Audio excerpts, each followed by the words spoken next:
माधव कुंज विहारी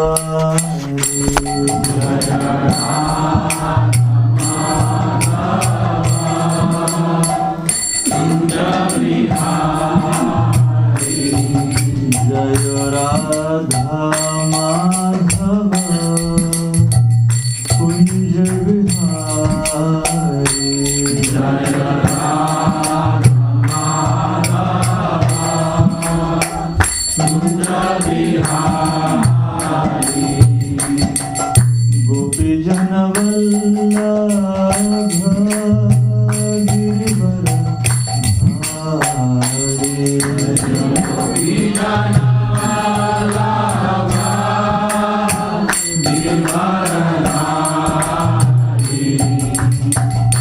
गोपी जन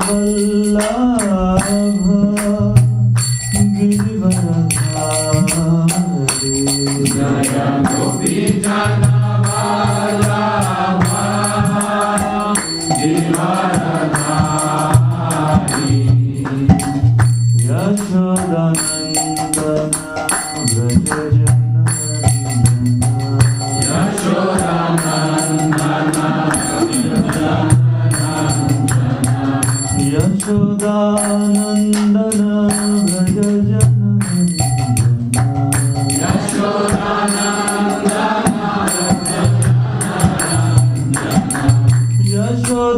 यशोदानंदन व्रज जन रंजन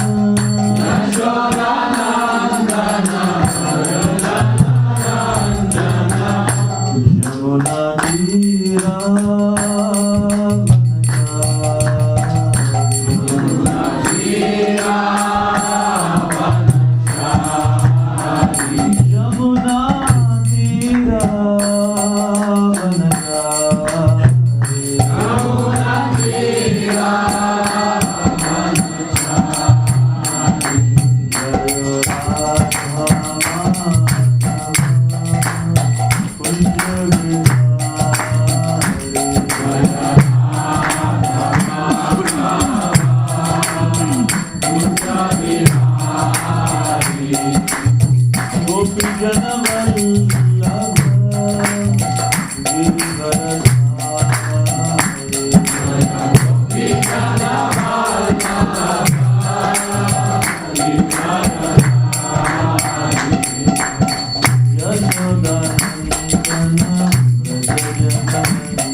संकीर्तन की श्री श्री पंचतत्व भगवान की शिल प्रभुपाद की अनंत कोटि वैष्णव वृंद की निताय गौर Premanand.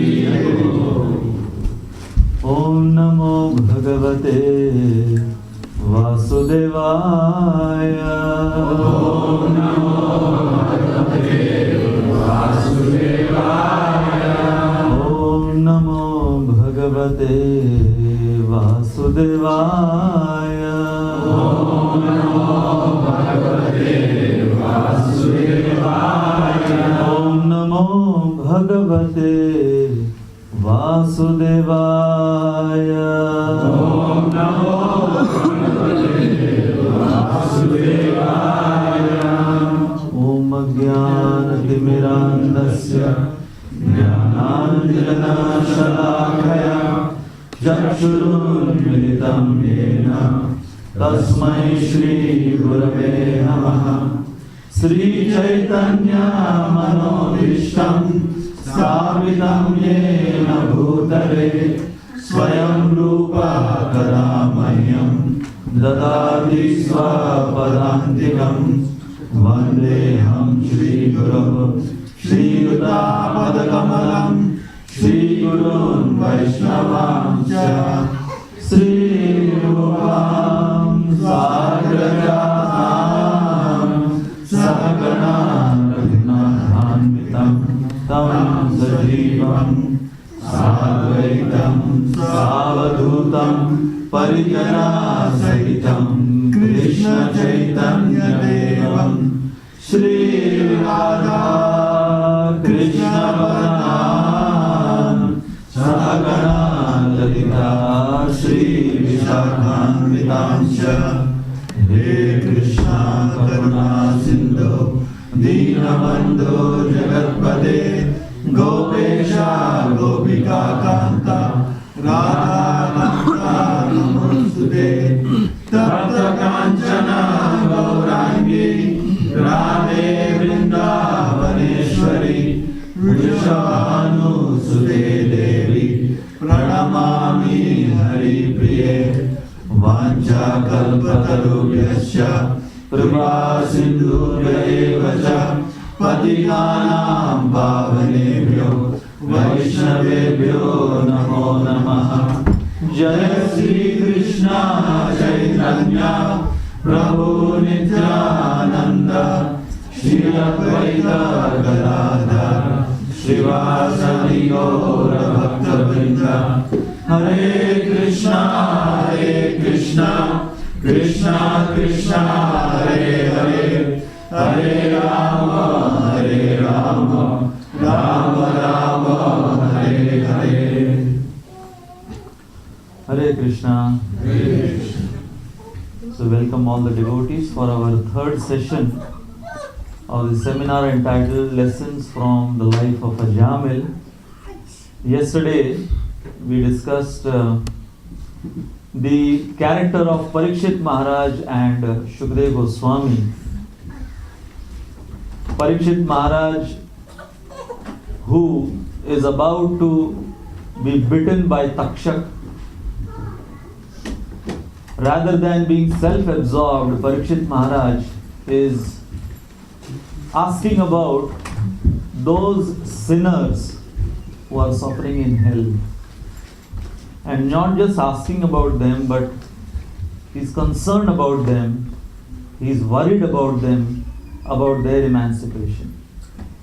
And Shukdev Goswami, congratulating Parikshit Maharaj, he says, the devotees like you who represent the true Vedic culture is the hope for conditioned living entities within this material world.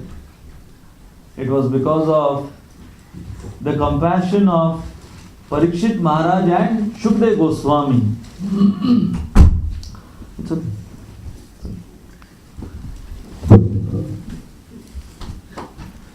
So it was the compassion of Parikshit Maharaj and Shukdev Goswami that we got to hear the Srimad Bhagavatam. Now,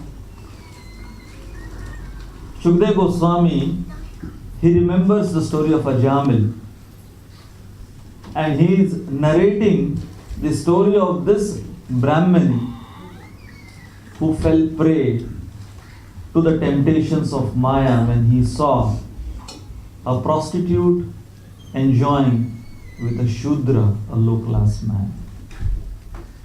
And yesterday we understood that it was because of his contemplation on that scene which he saw, which was quite unusual. We are talking of Satyuga. We are not talking of 2013 Kali Yuga, the United Kingdom, wherein you keep on seeing such kind of scenes all around you. Ajamil in Satyuga saw once, just for a few moments he saw this prostitute enjoying with this Shudra. And he was completely disturbed. So much so that Ajamil, who was married then, he gave up his family, he brought this prostitute and he married this prostitute. Unheard, even now. People might be visiting prostitutes, but nobody marries a prostitute.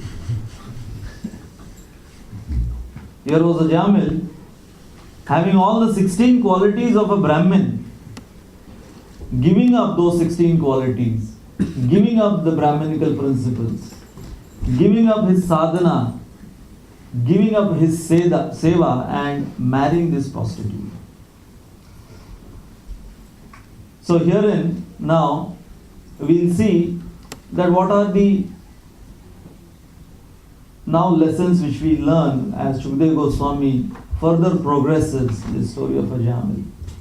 So after marrying this prostitute, Ajamil started to commit all kinds of sin just to maintain this prostitute. So the first lesson in today's session, we are going to discuss 10 lessons from this story now. So the first lesson is that if somebody has sinful desires, just like Ajamil now had sinful desires to enjoy this prostitute. So anyone who has sinful desires cannot maintain his spiritual life.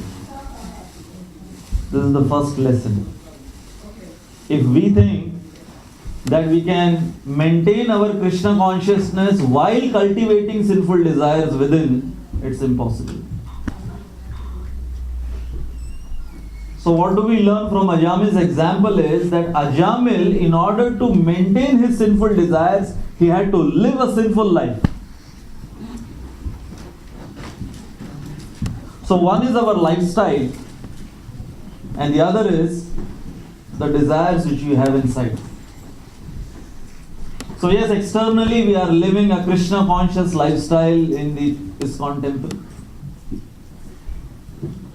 Yes, we dress up like a Vaishnav, kanthi mala, tilak, bead bag, dhoti, kurta. We have initiated name as well. Everything externally is, we are depicting the lifestyle of a Vaishnav. But what about inside? What about inside? Is the Vaishnav tilak also inside us? Is the Vaishnav appearance also inside us? So, in the Niti Shastra, it is explained what is the definition of a Mahatma and what is the definition of a Duratma. You must have come across these two terms, Mahatma and Duratma. Mahatma is a great soul, Duratma is a degraded one. So Niti Shastra explains, Manasyekam vachasyekam karmanyekam mahatmana manasnyata vachasnyata karmanyata duratmana. A Mahatma is that person, one whose thoughts words and actions are coherent.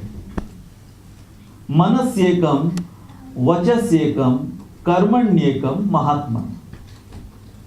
Which means he speaks what he thinks and he does what he speaks. His thoughts, his words and his actions are coherent. They are not incoherent. So he is a Mahatma. One who speaks what he thinks, one who does what he speaks. And who is a Duratma? The exact opposite. Manasnyata, vachasnyata, karmanyata, Duratma. One who speaks differently from what he is thinking and does the exact opposite of what he is speaking and thinking. He is a Duratma. Now, how many times we find in Kali Yuga people like that? They speak very flowery language. Like we were giving the example of the waiter in a restaurant. He'll serve you food with a smile. But what's happening inside his mind, if you just get to know that, you'll never come to that restaurant. So, Kali Yuga is famous for Kalaha Pradhani Yuga, which means quarrel and hypocrisy. So this is hypocrisy. Thinking something else, speaking something else, and doing exactly something else. Totally different. This is called hypocrisy. And you see, I was just contemplating on these two special qualities of Kali Yuga, the speciality of Kali Yuga, quarrel and hypocrisy. So I was contemplating on these two qualities of Kali Yuga, and we see that even though we are in the devotee community, in the Krishna consciousness movement, we cannot say that we are not affected by these two characteristics of Kali Yuga, quarrel and hypocrisy. Even in spite of trying to become a devotee. How? Because either you will stay in association or you will stay alone.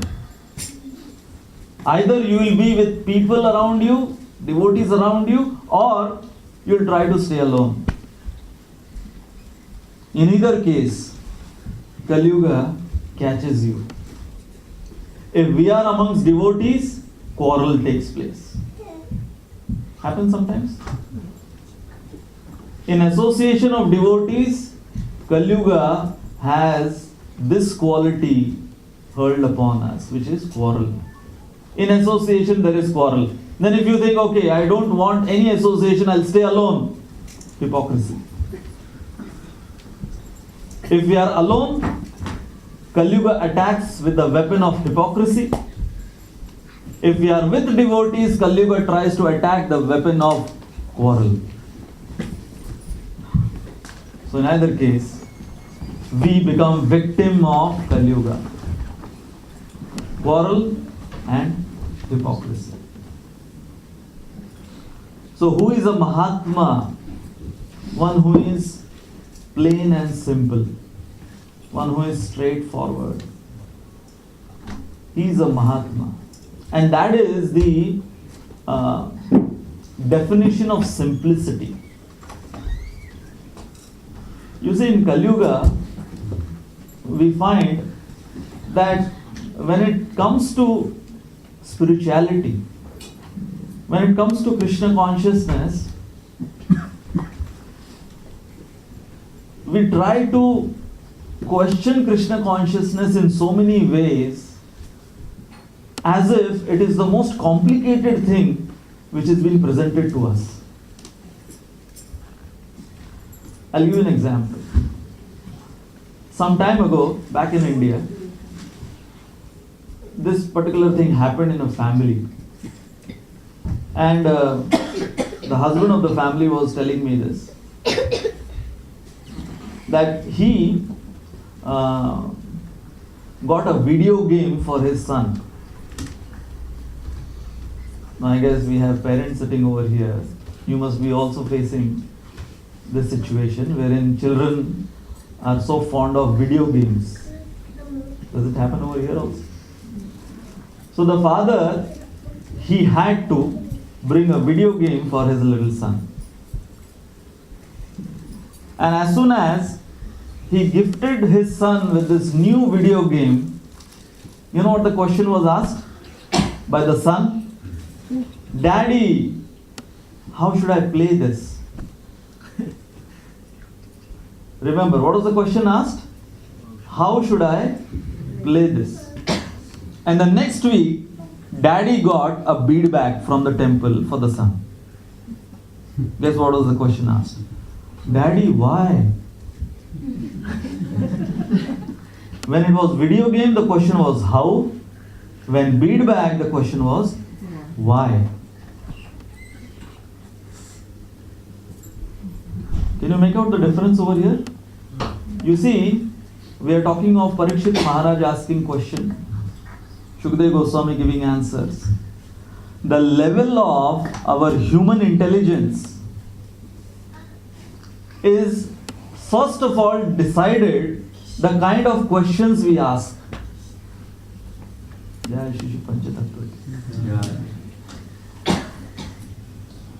Just like in the Vedanta Sutra it is said, Athato Brahma Jigyasa. Now that we have got this human form of life, the first thing we should do is inquire about what? Not how to play a video game. Not about where will I get my food today. Not where will I sleep. Not where will I get sense gratification. What is the purpose of my existence? When Srila Prabhupada, who was invited to give a lecture in one naked hippie commune in America, it was called the Morning Star Ranch. It was a naked hippie commune. And Prabhupada was taken up over there in that commune. It was on a hill. And all hippies were roaming around naked. Imagine Srila Prabhupada had to give a lecture to these hippies. And when Prabhupada saw there was one naked hippie, Prabhupada asked, what are you doing? And he was planting some potatoes there in that commune. So he said, I'm planting potatoes. Prabhupada said, no, my question was, what are you doing with your life?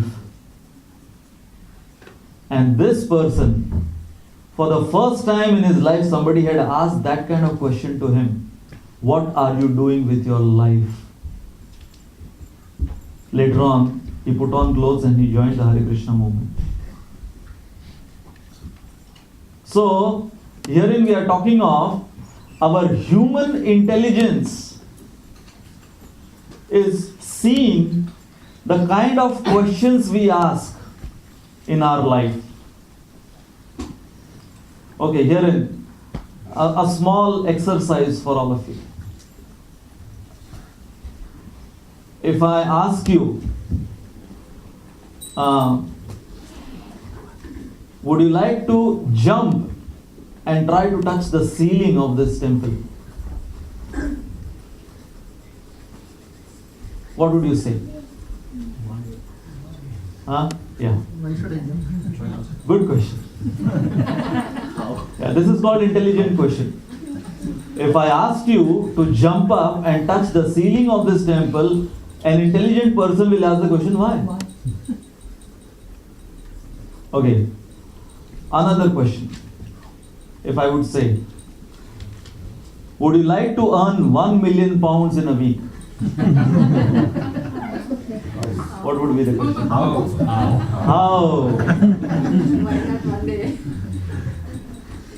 Now the question will not be why. See, this is how Maya traps us. Anything in connection with our sense gratification, we ask questions in Kali Yuga, how? And anything related to Krishna consciousness or our soul or our emancipation, our questions are why to chant, why to come to temple, why to attend a satsang program, why to read Srila Prabhupada's book. So the day when spontaneously we start asking questions about Krishna consciousness, how? We should know that we are advancing. We are advancing in Krishna consciousness when we spontaneously start asking questions, how should I please Krishna? How should I please Srila Prabhupada? How should I purify myself? Not why. This is how refined our scriptures are. Prabhupada in one lecture said, human society or any society for that matter is nothing but question answers going on. I guess it is that Matchless Gift book or King of Knowledge, that book Prabhupada writes. The birds early in the morning are chirping. What's happening? They are asking questions in the morning. The birds, we listen to the chirping of the birds in the morning and it feels, wow, it's such a sweet sound. But according to Prabhupada, what are they doing? Where is food? Where is food? Where is food? Where is some place to mate? Where is some place to sleep? That's what is going on early in the morning. And the man gets up early in the morning, starts chirping. Where is my breakfast? Where is my breakfast? Where is money? Where is money? One and the same. So herein, when Ajamil had those sinful desires, in order to fulfill those sinful desires, Ajamil had to live a sinful life. If we think that we can practice pure Krishna consciousness while cultivating sinful desires inside, impossible. Sorry. It cannot happen. So, I have given it a term. Term for when we land up in the situation wherein we are trying to live a pure lifestyle of Vaishnavism, Vaishnava culture, but cultivating sinful desires. Mind, this is called cultivating sinful desires. The 11th offense or the 10th offense is to cultivate sinful desires. Desires coming and going, that's another thing. But to cultivate sinful desires is sinful. So the term which I have given is, I don't know how many of you know, in India, many of these restaurants, they give out things without onion and garlic. And the Jain community, for them it's always like that, So you will have Jain pav bhaji. You have Jain whatever, because it will be pav bhaji but without onion and garlic, so it's always called Jain. How many of you have heard of that? Yeah. So you know. Now, the term which I have given to this kind of predicament of someone who is trying to lead a pure lifestyle outside but cultivating sinful desires inside, I call it the Jain chicken concept.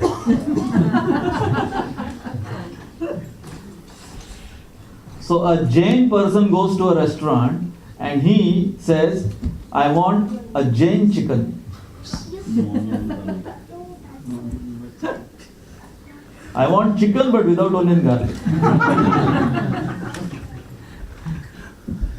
Just like you laugh, it's ridiculous. This concept is ridiculous. What is this Jain chicken concept? That, okay, onion and garlic is passionate food.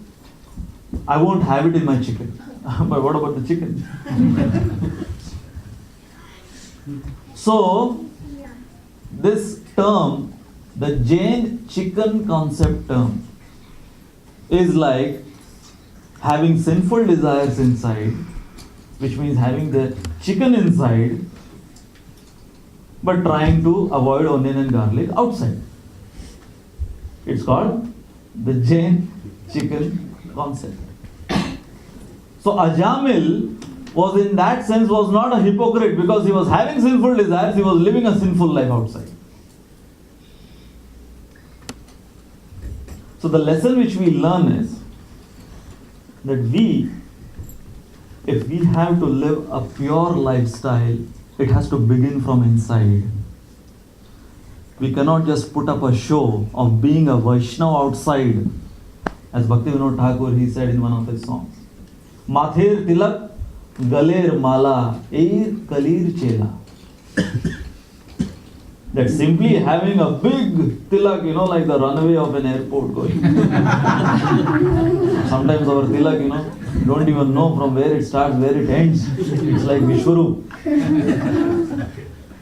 So having a big tilak and fat kanthimala and huge beads and loudly we are shouting the holy names, but then what about the inside? So he says, simply having all of those external shows, yes, definitely they are insignia of a Vaishnava, but then one has to become a Vaishnava first from inside. It's the most important. So the first lesson that we have to come out of this Jain chicken concept. And then what happened? Ajamil, when he married that prostitute, Ajamil started to live a very shameless life. He was shamelessly committing all kinds of sin. He was shamelessly roaming around with that prostitute. He was shamelessly having children from that prostitute and also maintaining the children of that prostitute before his marriage. It's mentioned that prostitute already had many children from so many men. Ajamil took the responsibility of all those children also. And he was, Hindi में जिसको बोलते हैं बेशरम होकर जी रहा था. Shamelessly he was committing all kinds of, because Ajamil was very much revered as a pure Brahmin, and he was living in the same society where he used to be famous as a pure Brahmin. He was living shamelessly. So here, and what is the second lesson we learn? That sense gratification or sinful desires, if one cultivates, it makes one shameless. It makes one shameless. And we see in Kali Yuga. Some time ago, one of my school friends, he met me. And after a long time, he saw me in this avatar, like I was mentioning, Yeah, he's the one who told me, ये क्या MTV से आस्था कब हो गया तू? From MTV channel, ये आस्था channel कब से शुरू हो गया था? So when he saw me, so he was, अरे तेरी जुल्फें कहाँ गई?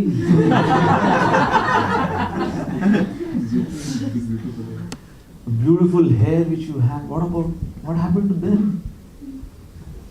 So his question was, again we're talking about questions, what kind of questions people ask, you can understand the level of intelligence. So his question was, बाहर जाने से शर्म नहीं आती सर पब्लिक में?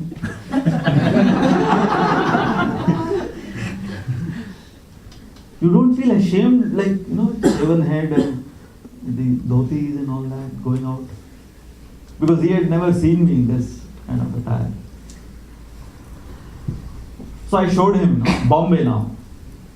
You see Bombay, the billboards in Bombay, you will be ashamed walking on the street.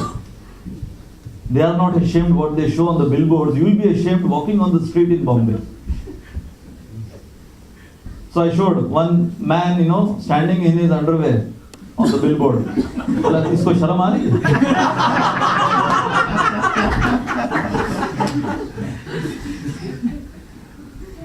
Literally. He just, the whole of Bombay is watching him. He's just, and he's thinking he's being cool.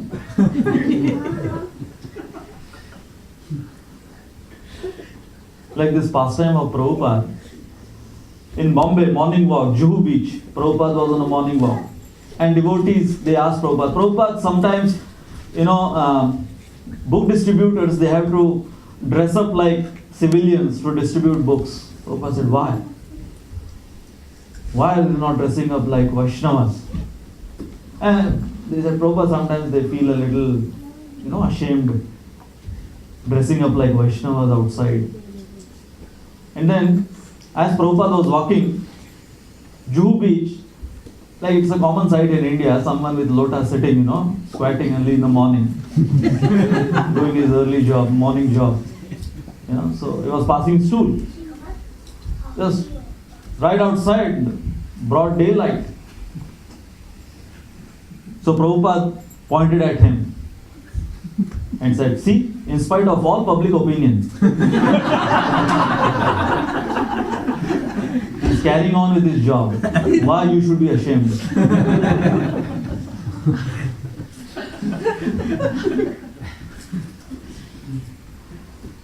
So many times our stress level, like recently, someone sent me an email, the levels of stress in Kali Yuga, how it increases.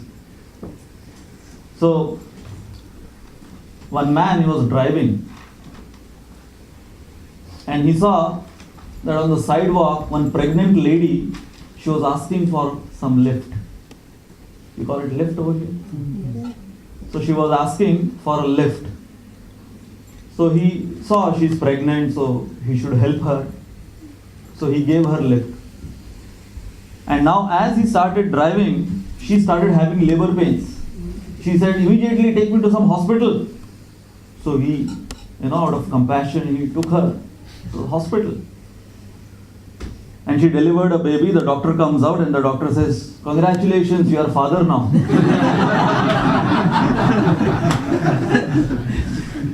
He said, wait a minute, a big mistake over here. I just gave her a lift. I am not her father, I am not her husband. So he said, but she's saying you are the father. What? So level of stress increased. Level of stress increased now. So now, like she said, yeah, he is the father. And he was totally confused. What is this? So the doctor said, well, we will do the DNA, matching. So that will prove that, who is right, who is wrong. So they did that.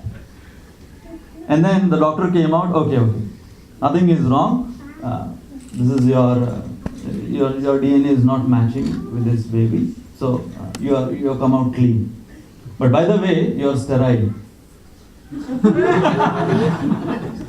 You know what sterile? You cannot become father. So he was very happy. But then the biggest shock of his life, the ultimate stress came when he realized who are the 3 kids at home then.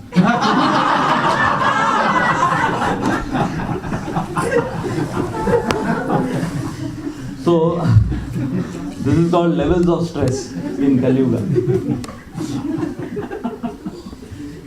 So Ajamil, he became so shameless that in front of everyone he was publicly, openly living a sinful life. So we should know that sense gratification and shamelessness, they are 2 sides of the same coin. And that was what was happening with Ajamil. Which means lust makes one shameless. And then what happened was, he begot 10 sons. Through that prostitute, Ajamil begot 10 sons. And it is mentioned in the Srimad Bhagavatam that his youngest one, whom he named Narayan, was his dearest. And by the time he begot the 10th son, Ajamil was 88 years old. How old? Ajamil was 88 years old. So the third lesson which we learn over here, Jai Shri Panchatattva ki Jai. The third lesson which we learn is that as our age passes by, our attachment keeps changing. Ajamil in his youthhood was attached to this prostitute, but now in his ripe old age he was no more attached so much to his wife, that prostitute, but he was attached to that little 10th son. So the third lesson is that in our young age, in our childhood, we are attached to say some toys or whatever. When we grow up, we are attached to something else. As Shankaracharya in his shloka, he says, Balastavat krida sakta, tarunastavat taruni sakta, vridhotavas chinta sakta, pare brahmani kopi na sakta. बालस्तावत क्रीड़ा सकता, बचपन में बस खेल कूद में आसक्त. In childhood, a man is simply attached to toys and playthings. Tarunastavat taruni sakta. When one is young, the tarun is attracted to the taruni and the taruni is attracted to the tarun. Of course, nowadays we have to Kalyuga is so degraded. Even that natural attraction, biological thing is getting perverted. Vridhotavas chinta. And in old age, one is simply into anxiety. In India, nowadays this shloka is like this, Balastavat TV sakta. Tarunastavat TV sakta. Vridhotavas TV sakta. In all three stages, TV se asakta. So, the third lesson is at different ages in our life, our attraction or attachment varies. Is it not? Like, one man, you'll find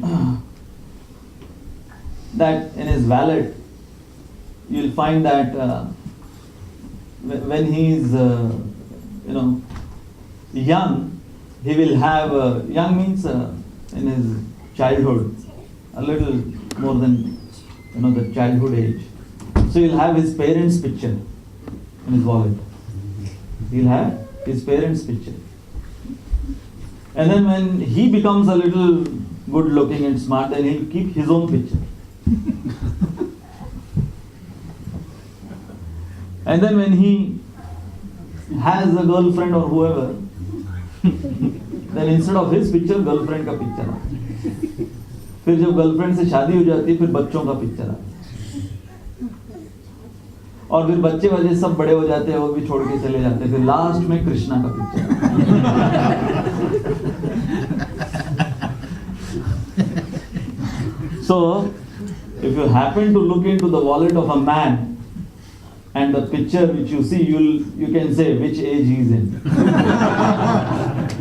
अगर कृष्ण का picture है मतलब retire हो गया, अभी और कोई नहीं घर में रहने वाले, अब बस राम नाम सत्य है.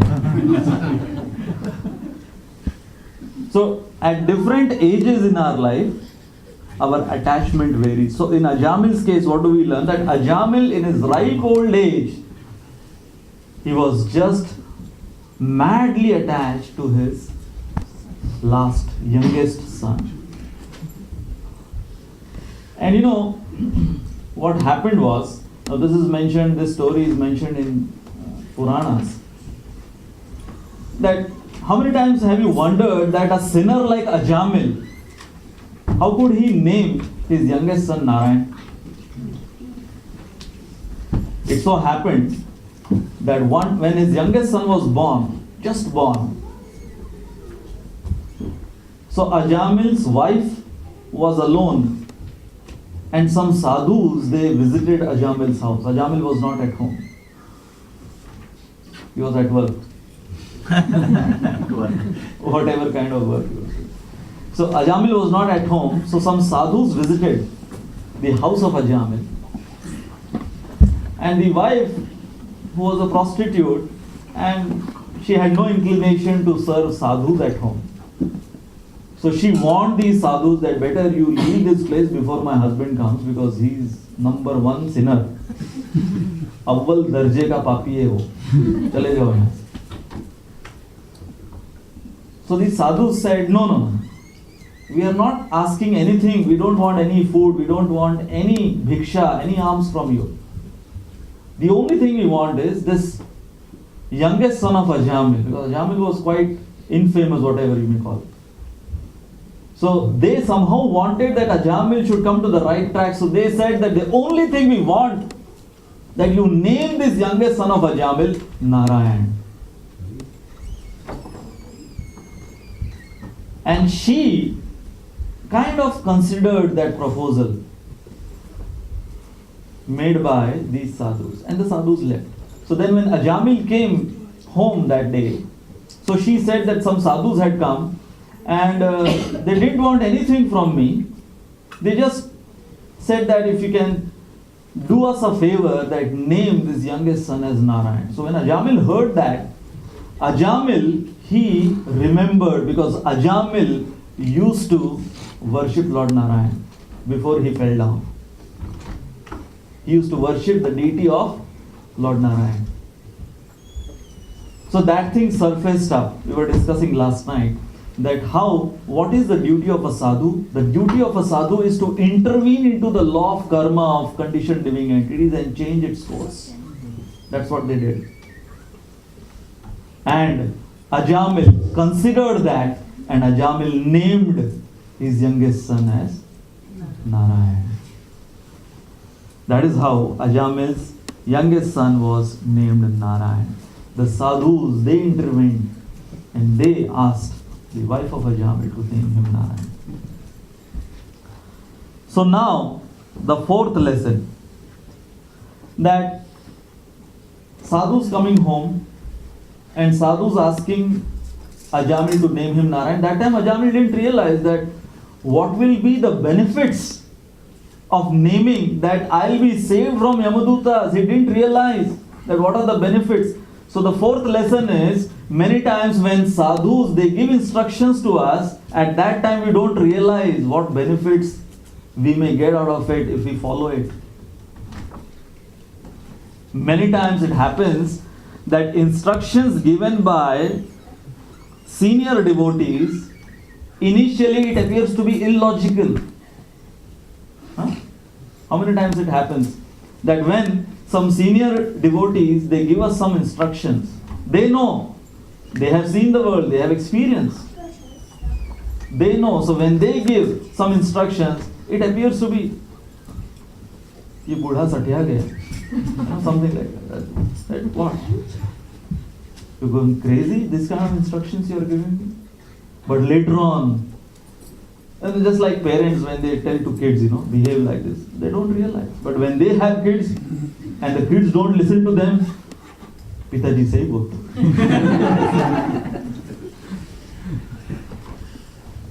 So Ajamil didn't realize the benefits of what these sadhus had just done. Let's take some example. Narad Muni and Mrigarari. We know the famous story? So what was the first instruction Narad Muni gave to Mrigarari? Who knows? What? Break the bow. Break the bow. Yes. That didn't make any sense to Mrigarari that time. At that point of time, it didn't make any sense to Mrigarari. Break my bow, that's my livelihood. He was a hunter. He said, that's my livelihood. You are asking me to finish off my livelihood. Narad Muni said, do it. Have faith in me. So at that point of time, Mrigarari, he put faith in Narad Muni's instruction and he did that. So the lesson which we learn here from the story of Narad Muni and Mrigarari also is that many times our spiritual master like Narad Muni will tell us to break our bow, which we are most attached to. Mrigarari, he was so attached to his bow and arrow. So many times our spiritual master will come and will ask us, break that bow. And Mrigarari, he actually got the mercy of Narad Muni when he did that. Without questioning, when he broke that bow, having unflinching faith in Narad Muni, when he broke that bow, that was the beginning of his emancipation, Mrigarari's emancipation. Further, we have the story of Sanatan Goswami and that Lord Shiva's disciple who came, who was looking for Chintamani, that stone. And Sanatana Goswami told that it's lying in that garbage, the garbage dump. So he picked it up, but then he realized if Sanatana Goswami has thrown this Chintamani stone which can turn anything in gold in garbage dump, he must be definitely having something more valuable. And then Sanatana Goswami tells, okay, if you want the most valuable thing which I have, you have to throw that Chintamani first. Now in our case, if we were in the place of that person, we would have told to Sanatana Goswami, वो भी रखता हूँ ना मेरी चिंतामणि के पीछे क्यों पड़े anyways you had thrown it in garbage dump. So in our case we want both, we want Harinam Chintamani also and we want Chintamani stone also, and therefore we are having chinta for money. Always having chinta for money. So if you don't want chinta for money, you should have Harinam Chintamani. Hare Krishna, Hare Krishna, Krishna, Krishna, Hare Hare, Hare Rama, Rama Rama, Hare Hare. So Sanatana Goswami was testing his faith in Sanatana Goswami himself. And then we have in the Mahabharata the story of Draupadi and that Akshay Patra. Duryodhan sent Durvas Muni along with his 60,000 disciples. And exactly at the time when Draupadi had finished eating from that Akshay Patra, all of you know that story. So here is now, Draupadi had eaten from that, and for the day now she couldn't get anything from that Akshay Patra. Duryodhan has sent Durvas Muni of all sages. You know Durvas Muni, who is famous for his having short temper, along with 60,000. Imagine, just for the Sunday feast, we have Birmingham devotees coming all the way to cook this feast. Imagine if Durvas Muni comes for the Sunday feast with 60,000 disciples. Yes, Nityacharan, what would happen? So, and that too, they were in the forest. They were not having like a sophisticated kitchen which you have in Manchester. They were in the forest. Just one Akshay Patra. Of course, that was the most sophisticated kitchen Draupadi had. One Akshay Patra would, provide everyone everything. But the condition was that if she has eaten from it for the day, no more cooking from it. Nothing can come out. And then Krishna comes. See the timing of Krishna. She calls for Krishna. Krishna comes. And Krishna always, he's not like Lord Ram, very straight. He's always playing mischief. Therefore, he stands also like that. Lord Ram stands straight, Always you find Lord Ram's murti standing straight. But Krishna always in a crooked manner. So Krishna, he comes and he tells to Draupadi. Draupadi is about to now, tell to Krishna that, what problem is about to come forth. And Krishna says, well, I'm hungry. To top it all now. Already, Durvas Muni along with 60,000 disciples have come hungry. And here is Krishna also now, he's saying he's hungry to Draupadi. What kind of test you are putting me through? Krishna says, what test? I'm hungry, just feed me something. So Draupadi, that point of time, she tells to Krishna, I don't have anything. Krishna says, just bring your Akshay Patra. Just get your Akshay Patra over here.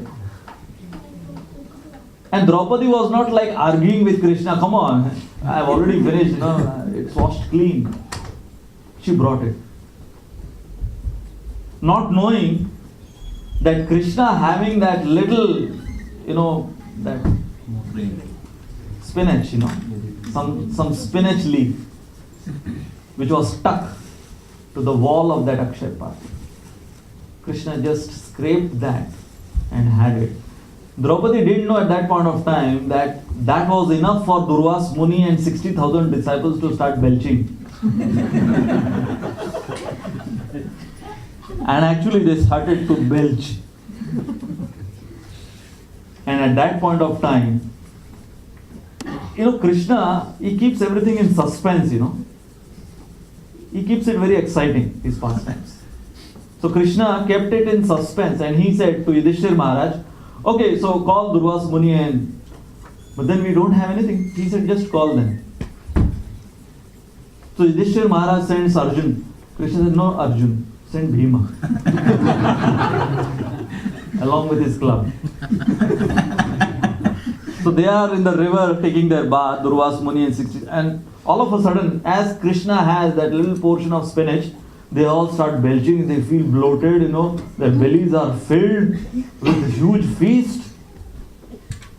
And then they are all looking at each other. Yudhishthir Maharaj must have prepared a huge feast. What to do now? Ethical dilemma. Deciding between two right things. And here comes Bhima with his club. And Bhima, even if he is inviting, he has his own style of inviting someone for prasad. Oh, Durvas Muni, all the disciples, the feast is ready, please. And he was just waving his club, please come. His please was also not like the real please. And they all, from the other bank of that river, they all ran. Dum daba ke bhag gaye jaise bolte hain. They ran from that place. So here in the lesson which we are learning is that Krishna, when he asked Draupadi to just get that Akshay Patra, Krishna was indicating, Draupadi, you don't have to tell me what is your problem. I know everything. You just do as I say.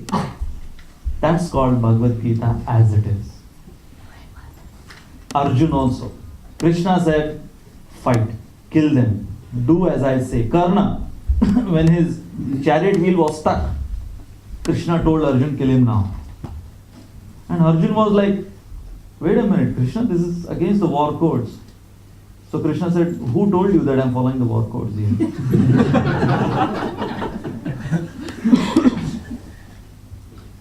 Specifically not for Karna. And Karna was looking at Krishna. Krishna, how can you do? You are supposed to establish dharma. How can you go against dharma when I am unarmed, I am on the ground, trying to take out the chariot wheel, and you are asking Arjun to shoot at me? Krishna is looking at Karna and saying, you are talking about dharma? Where was your dharma when you told Duryodhan to strip Draupadi naked? What was that dharma of yours? Where was the dharma? Kahan tha tera dharma us samay? When you told Duryodhan that Draupadi should be sitting on your lap, were those words coming out from some dharmic person? You don't deserve to die in a dharmic way. Arjun, kill him now. So Arjun followed. Herein, coming back to the lesson, the fourth lesson which we are learning is, the sadhus came and told the wife of Ajamil, just name him Narayan. That's all. Your husband will be saved, you will be saved, all your sons will be saved. With this also what we know is that why in our Krishna consciousness movement, why children are named. After Krishna, like we have, someone is named Govind, someone is named Balaram, like that. So, why? Because at least if the father is not chanting his rounds properly by just calling out his son's name, then so much chanting will go on.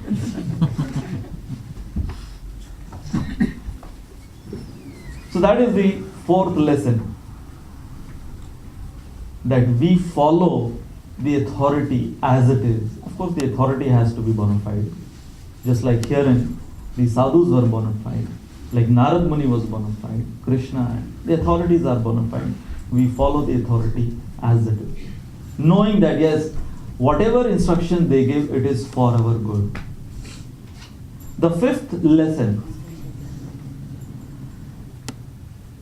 The sadhus knew that Ajamil is very much attached to the youngest. The question might be raised that why didn't the sadhus come when the first child was born? Why when the 10th child was born? Because the sadhus knew that now he has reached the ripe old age. There is no more son now going to take birth after this. And he's going to die soon.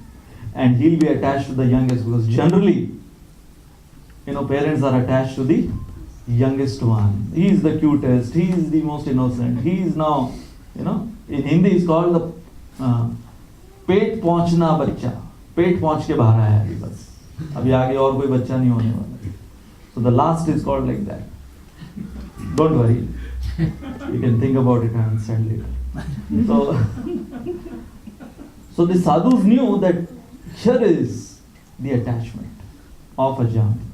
So the fifth lesson is that great souls, they use our attachment for our emancipation. Ajamil's attachment was used by the sadhus for Ajamil's emancipation. His youngest son. Like how Narad Muni used Dhruva Maharaj's Kshatriya spirit. Dhruva Maharaj was Kshatriya and he wanted to take revenge. He was not initially, when Dhruva Maharaj left the palace of Uttanapad, he was not after Krishna Prem or Krishna Bhakti. Anything which would help me to take revenge. Whether it is Vishnu, whether it is anyone else. I want revenge. So Narad Muni used that Kshatriya spirit of Dhruva Maharaj, because Kshatriyas are, they want projects. So Narad Muni gave project, okay, 6 months, get Vishnu. This is your project, yeah. You want challenge. So Kshatriyas, they want challenge. So Dhruva Maharaj, that spirit was used. It was dovetailed. And of course later on he realized that, wow, I've got Vishnu Bhakti. Why was I after some, kingdom? Why was I after revenge?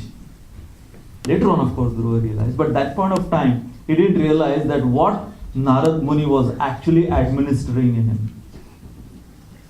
He was administering Krishna Prem through that project of performing tapasya and having Lord Vishnu come within just 6 months.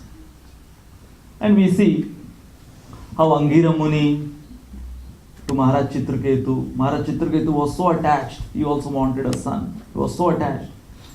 And Angira Muni said, okay, you will have a son, but name him Harsha Shoka. And that son actually, enlightened Chitraketu Maharaj.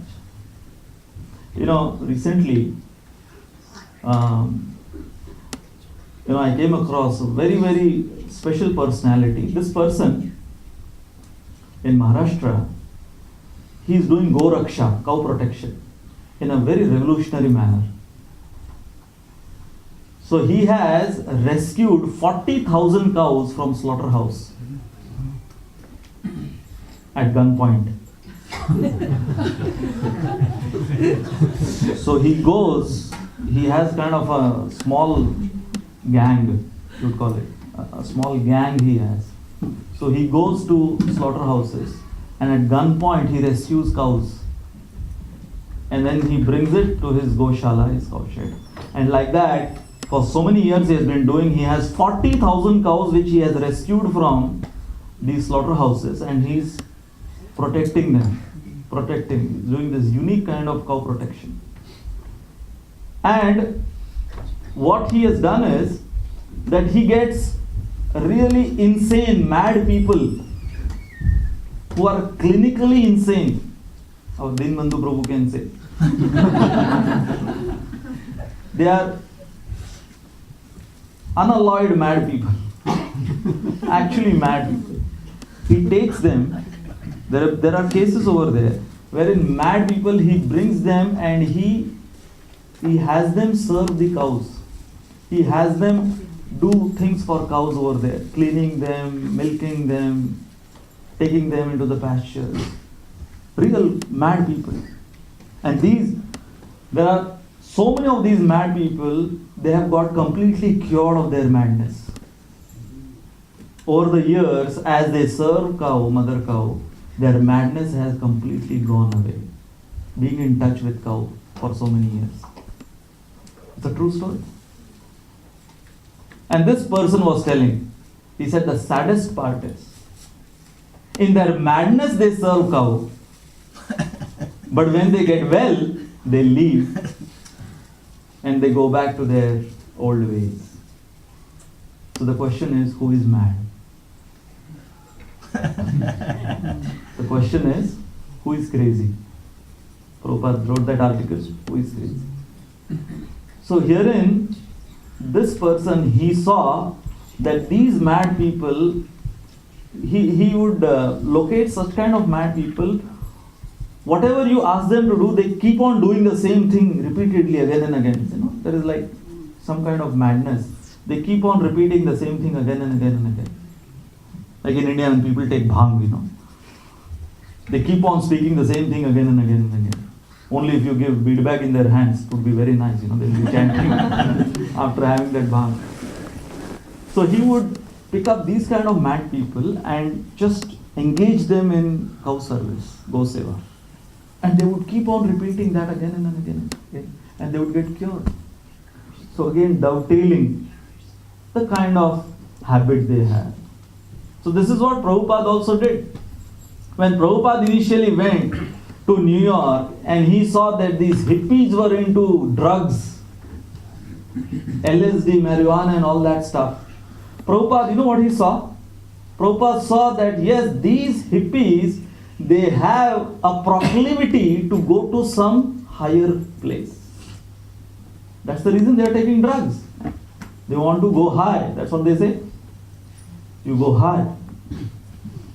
So they had this kind of proclivity to go to some other realm. That's the reason they were taking drugs. So Prabhupada could detect that. And Prabhupada said, okay, I have to just replace the drug and the higher destination which they want to go. So Prabhupada replaced LSD with Hare Krishna, Krishna Krishna, Hare Hare, Hare Rama, Rama Rama, Hare Hare. And that higher destination he replaced it with Golok Vrindavan. Therefore, you know, those flyers initially which they would give out, stay high forever.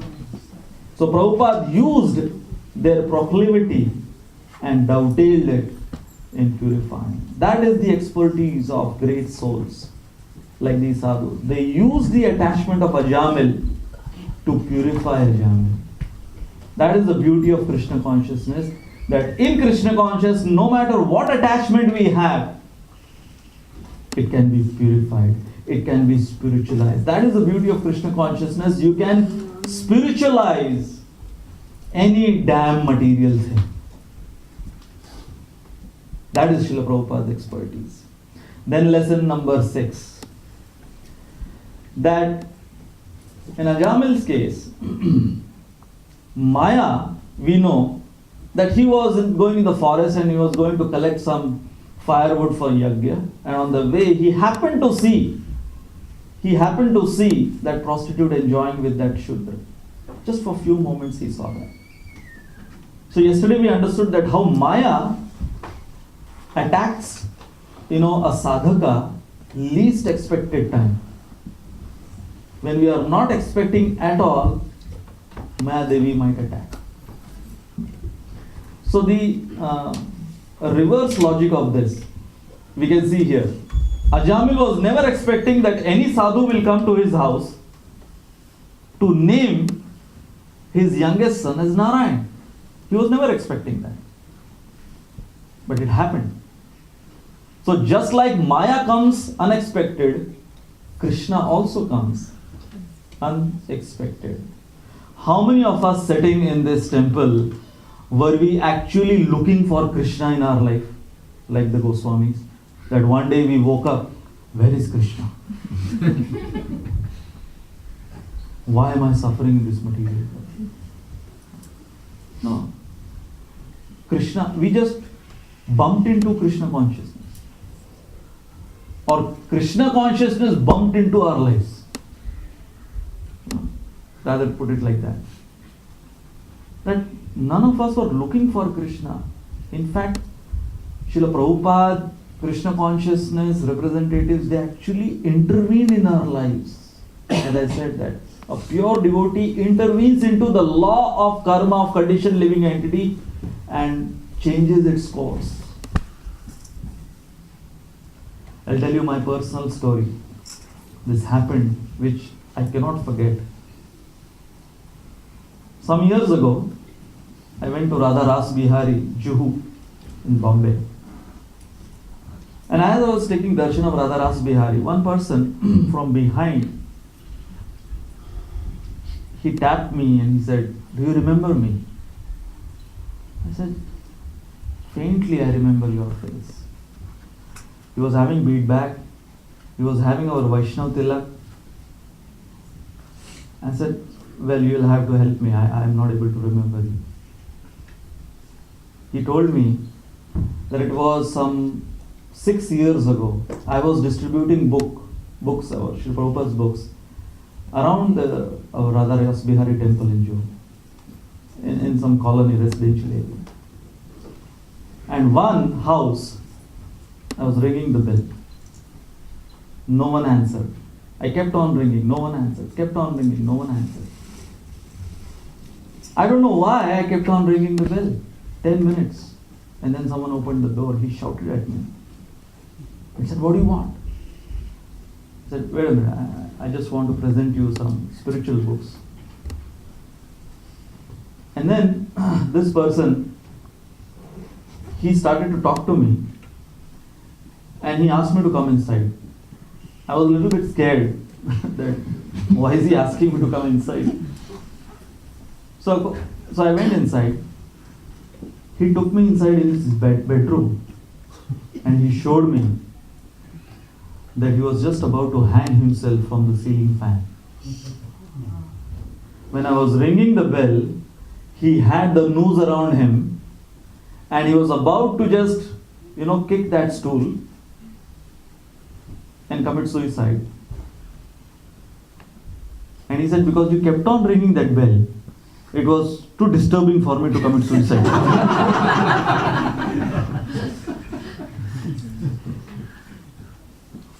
So he thought, better I attend to whoever that person is first. And then peacefully die.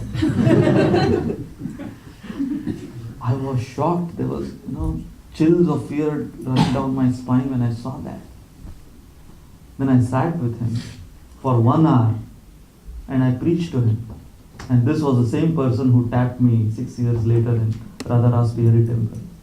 He's now a devotee. So you never know that when, and you know why I did that? Because just a week before that, I read one book distribution story. Maybe somewhere in Europe, one book distributor on a train station. He was distributing books, but he was not doing so well that day. So he was a little discouraged, a little depressed, hungry, also wanted to go to the temple back. And he was at the train station. He saw there was one girl. She was standing alone. So he thought, maybe I have some few books left. Should I approach her? But then I am not doing so well today anyway, so she won't take it from me. I don't look good today also, she won't take it from me. So he was like hesitant to whether he should approach. And as he was thinking, he was, whether he should go, whether he should not go, whether he should go, whether he should not go. The train came, she ran, she jumped in front of the train and killed herself. I read this story, and this book distributor, he wrote his realization. Never underestimate the power of book distribution. And he was writing that only if I would have stopped her, by an excuse of showing her book, I would have saved her at least that point of time from killing herself. So I had read that, and that thing, I kept on ringing that bell. There was something back of my mind that maybe some tragedy might be happening. But just kind of a feeling I had. So you see that many times when Krishna consciousness comes in our life, if it is coming in a very spontaneous and natural manner, we should understand that it's Krishna's arrangement. Let it happen. Let it come. Embrace it. Don't try to avoid it. You may never know how Krishna will come in front of you. You may never know how Krishna will save you. You may never know how Krishna will show his mercy. So we should be always be like translators of Krishna's mercy. What do we have to become in Krishna consciousness? We have to become translators of Krishna's mercy. That's what we have to become. So Ajamil and his wife didn't know what's coming, but they just accepted. Okay, they want that our youngest son should be named Narayan, so be it. And what was the result? He was saved from going to hell. He was saved from damnation. He was saved by Vishnu Dutas personally. What could be more a blessed situation than this? Saved personally by Vishnu Dutas.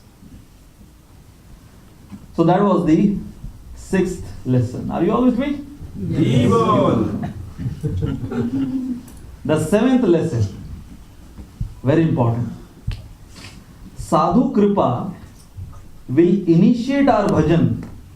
They'll initiate our bhajan. They'll give us the feedback, but we have to finish our rounds. This is the next lesson. That yes, these sadhus and Vishnu Dutas, they saved Ajamil from Yamadutas. But then Ajamil had to work upon to purify himself. 12 years he went to Haridwar. He performed strict sadhana, purified his consciousness, purified his existence, and then he was eligible to go back home, back to Godhead. So the sadhus came, they initiated, okay, name your youngest son Narayan. But then Ajamil, he could have called for any son. You know, some Chintu, Pinky, whatever name he might have named. किसी को भी बुला सकता था. Tiger. Huh? Some children name is Tiger. Tiger. Only if they name Narsimha there, that would be more. So actually, they initiated, the sadhus initiated the bhajan in Ajamil's life. But actually Ajamil, he had to work upon. Like we were discussing yesterday, every one of us, we have to fly our own plane at the time of our death. Prabhupada has given us the plane, he has taught us how to fly, but he has told, you have to sit in the cockpit and you have to fly your own plane. Yes, we'll give the navigators. The navigation also will be given, but you have to take the levers in your hand and fly your own plane. So, herein, they initiated. Recently I was, in Jaipur for our Lalita Vishaka deities, and there was one big Marwadi businessman from Rajasthan. And I saw in his house, typical huge Marwadi mansion, Rajasthan, big industrialist. And they had, because they are I myself am from Rajasthan, by the way. So, they are very pious, so they have, altar. Traditionally, they all have puja ghar. They have separate puja ghar. And I saw that there was one pujari, he came up to me, and I asked him that, well, you do puja over here every day? He said, yeah, past 30 years I've been doing. He's paid. So I was thinking that here is, and then recently if you know, our Bhakti Tirth Damodar Maharaj, disciple of Bhakti Tirth Maharaj from West Africa, he came to Nasik with his Govardhan Shilas and Shaligram Shilas, and I was so impressed. Early in the morning, a sannyasi from West Africa, a sannyasi from Lagos. Hardly any one of us know where that place is. Yeah, Nigeria. From Nigeria, early in the morning, he's doing Govardhan Shila worship, Abhishek, Shaligram Shila, and all of his deity worship himself. And here I saw a traditional Marwadi businessman having a paid pujari for the past 30 years. While he's sipping his tea, the pujari is doing the deity worship. My question was, who is getting benefit? So I say, Marwadis in India, they have everyone paid for. Even for yoga, they'll have someone do yoga for them. Yeah, he is doing yoga for me. All the asanas he does. So just like yoga, a yoga teacher might come and teach us all the asana, Surya Namaskar, Pranayam, but finally we have to do all this. He can't do it for us.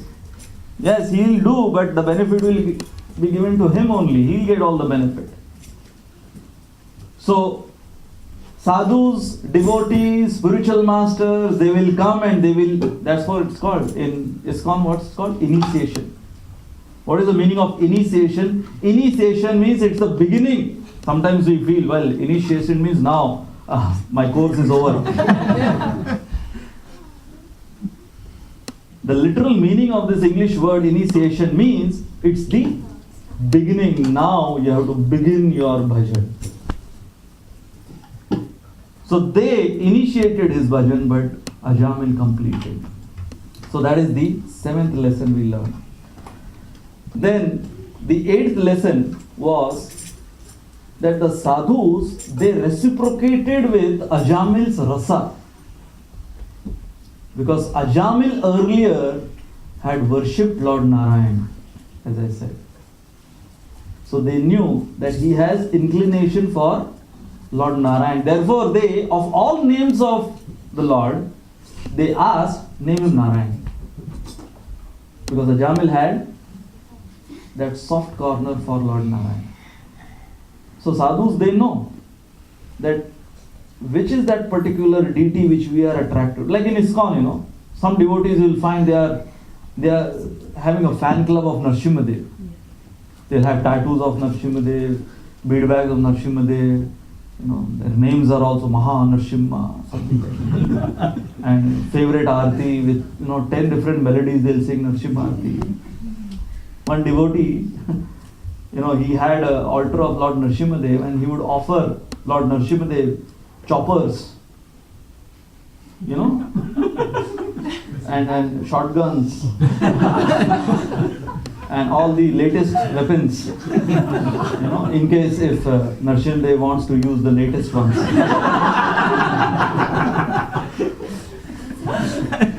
So he was just, he had his fancy for Narasimhadev. So we have, someone who just loves Lord Ram.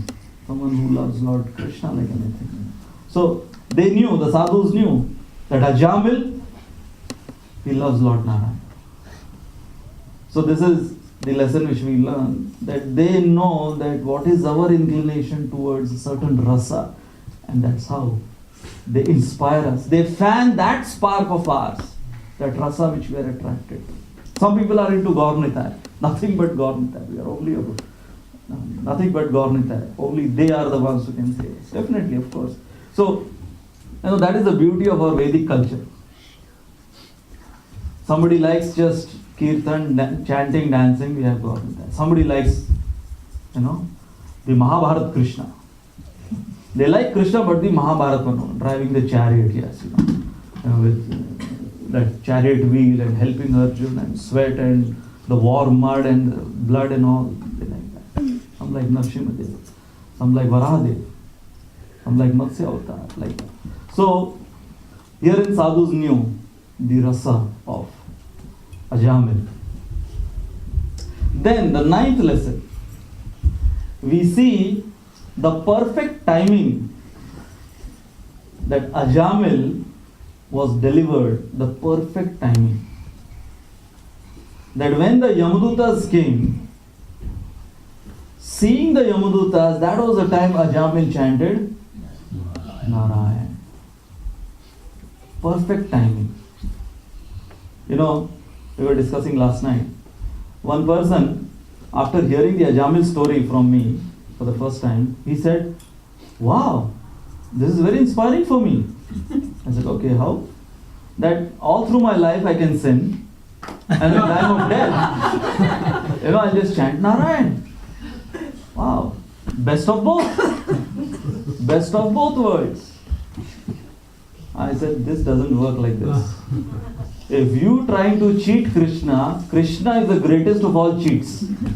Like Prabhupada told that story of a Bengali old lady. This old Bengali lady, her sons were devotees. So she is on her deathbed, only few breaths remaining, some 5 breaths remaining for her to live now on her deathbed. And these sons, they are asking, "Mother, please chant Hare Krishna. Now at least you only have few breaths remaining." And when only last breath was remaining of hers, she said, "Baba re Baba, etto bado naam nitte parbe na."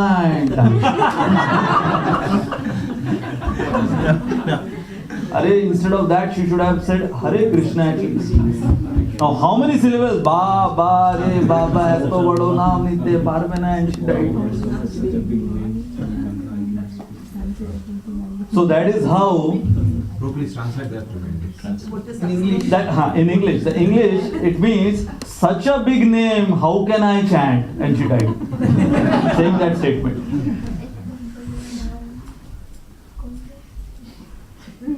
So you can't, cheat death. Like death personified visited one person. We were speaking about this. So death personified visited one person. And this person realizing, oh my God, my time has come, death personified is knocking at my door. So he wanted to bribe death. So he welcomed death personified at home. He served him pizza, burgers, schlor. What is that drink? Okay. So he served him all of that. And death personified, he was very pleased with his service. And then he said, "Why don't you take some rest also, since you have had such heavy, meal. So why don't you take some rest?" So death personified took some rest. So he took out the list, because death personified had come with a list of so many people he has to attend to. So he took the list and his name was on top. So he erased his name and put it the last, the list. So then when death personified woke up, so he told, "I am so pleased with you that the thing which I want to offer you back is, I'll start from the last of the list."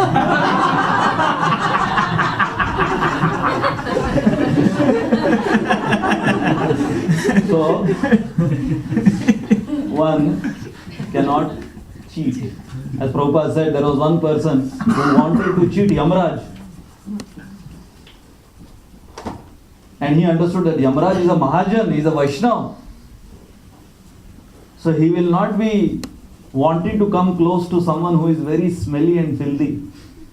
So he smeared his body with stool.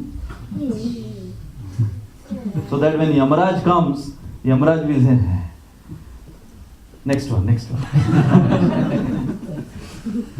But Yamaraj was very intelligent. When Yamaraj came to know that he has smeared his body with stool, Yamaraj came with 2 pigs. And then Yamaraj told to the pigs, "Okay, you start your Mahaprasadi first."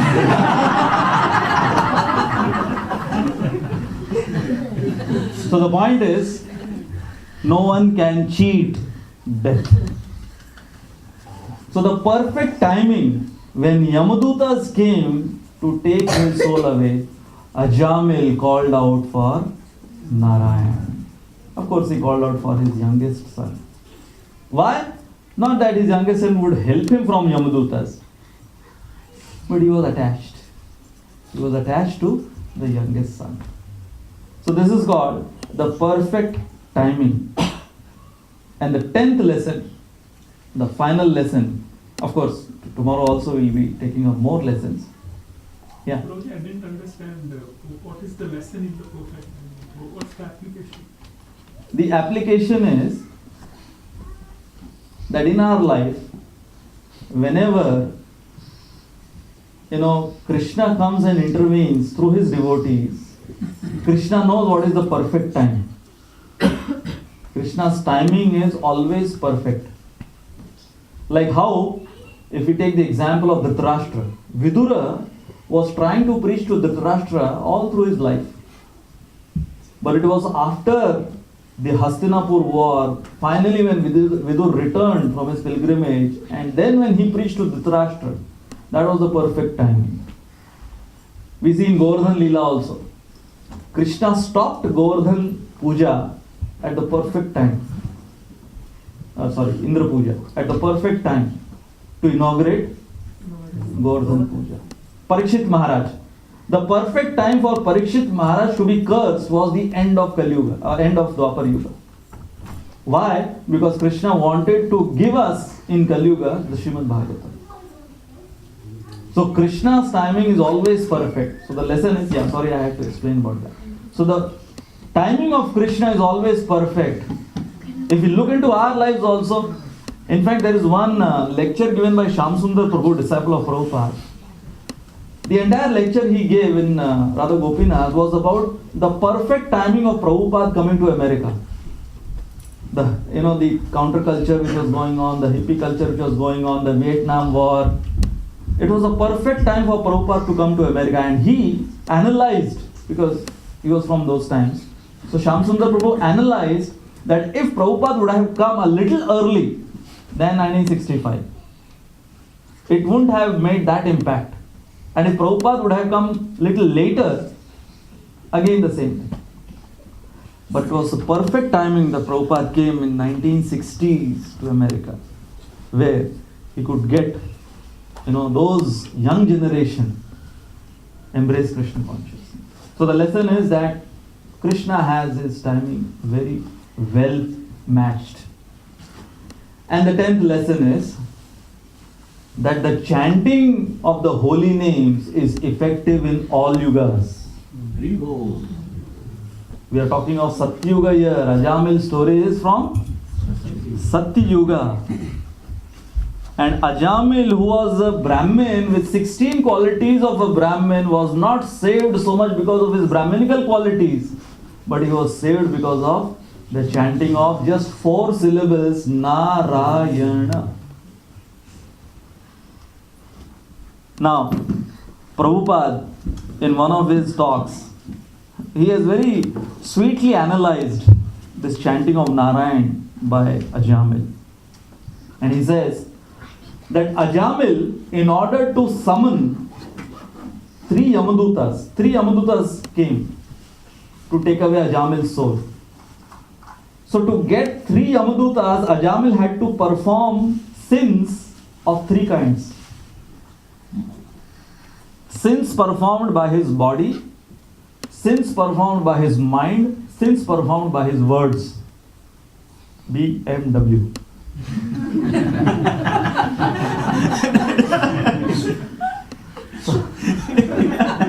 Ajamil was actually all through his life, he was riding BMW. Sins performed by his body, mind and words. And for that 3 Yamadutas came. 1 Yamaduta for sins performed by his body, 1 Yamaduta sins performed by his mind, 1 Yamaduta sins performed by his words. So 3 Yamadutas came. And for 3 Yamadutas to come, Ajamil had to sin in these 3 ways all through his life. But for 4 Vishnudutas, how many Vishnudutas had come? 4 Vishnudutas to come, Ajamil had to chant only 4 syllables. Narayana. And that too at the time of his death. This is the glory of the chanting of the holy names of the Supreme Lord. So Prabhupada then says, if we at the time of our death, if we are able to chant the entire Hare Krishna Mahamantra, then how many Vishnudutas will come? 62. You know the math.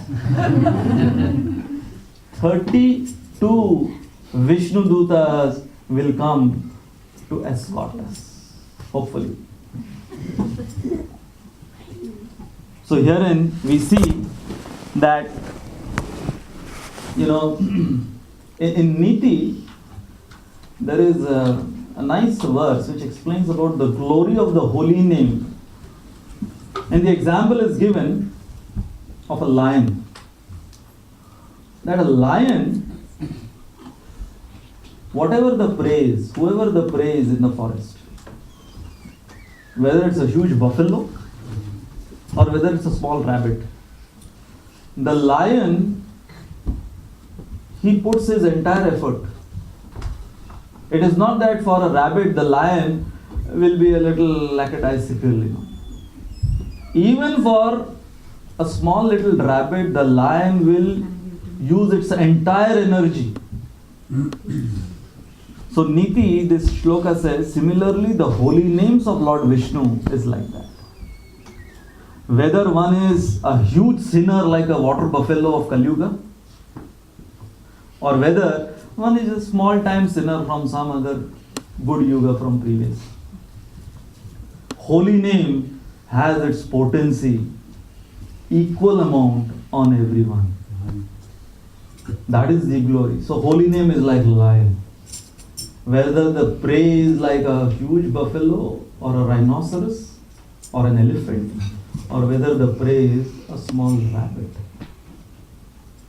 So Ajamil, he saved himself in Satyuga, not because of his rituals, not because of his following of Brahminical principles so much, but he was saved in Satyuga because of chanting of the holy names. So what to speak of us? So the final lesson, the 10th lesson which we learn is that in this age of Kali Yuga, which is the Yuga Dharma, the chanting of Hare Krishna is our Yuga Dharma. So in this age of Kali Yuga, if we take complete shelter, there is no other. Therefore, why in that verse, Hare Nama, Hare Nama, Hare Nama, Eva Kevalam, Kalau Nasteva, Nasteva, Nasteva, Gatiranyatha. Why Chaitanya Mahaprabhu, he liked that particular verse from Brahan Naradiya Puran, that 3 times it is said. Why 3 times? Because our memory is manda in Kali Yuga. Everything has to be repeated. So 3 times is repeating. But another version is that the 3 times which is mentioned, Nasteva, Nasteva, Nasteva, the 3 times is that it is not by Karma Kanda, not by Jnana Kanda, not by Ashtanga Kanda. Therefore 3 times, Nasteva, Nasteva, Nasteva. Don't take shelter of any Karma Kanda process, don't take shelter of any Jnana Kanda process, don't take shelter of any Ashtanga. Only Bhakti. Recently, I was giving lecture to some yogis, Ashtanga yogis. It's very popular all over the world now, this yoga. So he was asking me that what is the difference between Ashtanga yoga and Bhakti yoga? So I said the difference is in Ashtanga yoga you touch your own feet. And in Bhakti yoga you touch Vaishnava's feet. So it is more love over there. In Ashtanga yoga it's more I, me and mine. So the asanas are also like that. You keep on touching your own feet. So it increases your false ego more. I am able to touch my own feet. But in Bhakti Yoga, even if you are having Mahaprasad every day and forget about touching your feet, you can't even see your feet. No problem. You can touch the feet of the Vaishnava sitting next to you, who is also having the Mahaprasad plate. So we touch the feet of other Vaishnavas and we go back home, back to God. As Prabhupada said, that our process, when Prabhupada was asked, what do you do for recreation? Prabhupada said, that is the only thing we do, recreation. The only thing we do, you will realize today is Ekadashi. You won't even realize that today is Ekadashi. The kind of feast I guess the Birmingham devotees must have made. Is it already ready? Yes. So, only when I finish. So, the Bengali way of eating prasad is that you have some bitter something, before your food. So this is like the appetizer, the Karela sabji right now. So this is the Karela sabji going on. And then, the feast is waiting. So that is the difference between any other path of yoga and Bhakti Yoga. In Bhakti Yoga we have, especially in this age of Kali Yuga, the chanting of the holy name. And this Hare Krishna Mahamantra is such that, in fact this was a person from Russia. He was from Kazakhstan. And he was mad after our Bollywood movies from India. This person, maybe Raj Kapoor time, Raj Kapoor was famous in Moscow very much. So he was mad after, and one of our devotees, this Kazakhstan fellow, he met him, he was like a cab driver, and he saw this devotee, he said, "Hey, from India? Yeah, India. Rajnikant. He was fascinated by the Bollywood movies. So one of the devotees, he said from there, that Hare Krishna Mahamantra for me, it is the best mantra because any Bollywood song I can fit into Hare Krishna, the melody. And he had composed more than 4,000 melodies like that. So even if somebody who has any kind of inclination, the holy name is so merciful that is embracing everyone and anyone in this age of Kali Yuga. Of course, there are so many stories, but yes, the principle, the lesson which we learn herein from Ajamil story is that we are so blessed that we, as Prabhupada said, that just recently Chaitanya Mahaprabhu incarnated and gave us the Yuga Dharma. Just 500 years ago, recently. Why? Because Lord Chaitanya takes his incarnation once in a day of Lord Brahma. If you know the calculation of what is one day of Lord Brahma. So we are so fortunate, as Prabhupada said, that we are so close to Chaitanya Mahaprabhu's advent, who gave us this Yuga Dharma of chanting Hare Krishna, Krishna, Krishna, Hare Hare, Hare Rama, Rama Rama, Hare Hare. So, before death personified knocks on our door, let us purify our existence and keep on chanting this Hare Krishna Mahamantra, associating with devotees, getting the mercy of the sadhus, of the representatives of Lord Chaitanya Mahaprabhu,